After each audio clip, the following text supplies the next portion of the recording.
that evidence. They can't seem to do it. Just as in courts of law, lawyers will present tons of evidence, citations from all kinds of cases. But evidence is not the only criteria. Everybody is presenting evidence. All over the place, you go Monday morning in the San Diego courts, they'll be presenting tons of evidence. Some of it is inadmissible, some of it is irrelevant. Scriptural evidence has to go according to certain codes of interpretation. Now, there's been millions of interpretations of these conversations.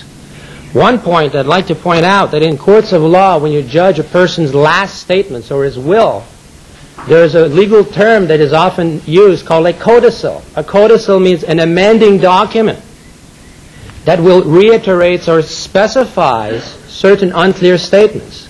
Now, Srila Prabhupada made some statements in May. He made some statements on the 25th of May regarding Ritvik Acharyas. He was discussing it. He made some statements on the 28th of May.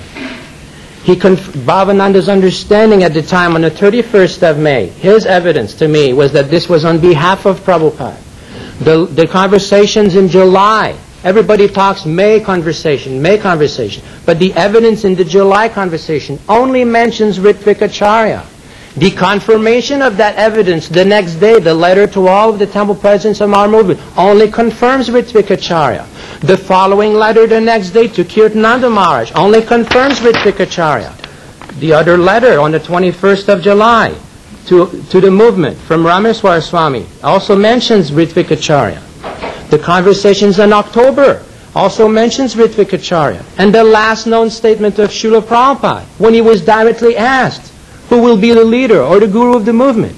If he already had put 11 successor acharyas, or 11 Diksha gurus as it has been alleged, or 11 successor cum Diksha acharyas, why wouldn't he say so on his last statement? It would have been very clear.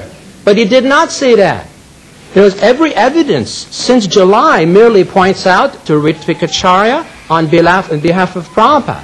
If you say that it is not, then you have to prove. I put you strictly to proof, as we say in courts of law. Come up with some factual evidence since that May statement till the 2nd of November statement, where you can factually establish beyond a reasonable doubt, according to Sadhu, Shastra, and Guru, and proper rules of interpretation, that is consistent, that is non-contradictory.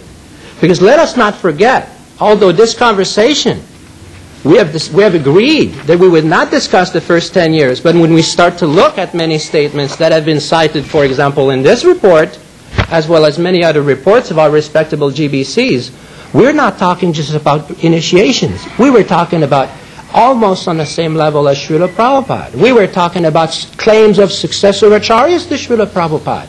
We were talking about in entirely different categories than initiating gurus. So I suggested the burden of proof, gentlemen, and I respectfully submit this before you. You establish beyond a reasonable doubt from some statements in 77, because that statement by Tamal Krishna Maharaj, I personally heard it, I personally wrote down, and I will stand by it. And I'm prepared to make an affidavit in an appropriate court of law if required.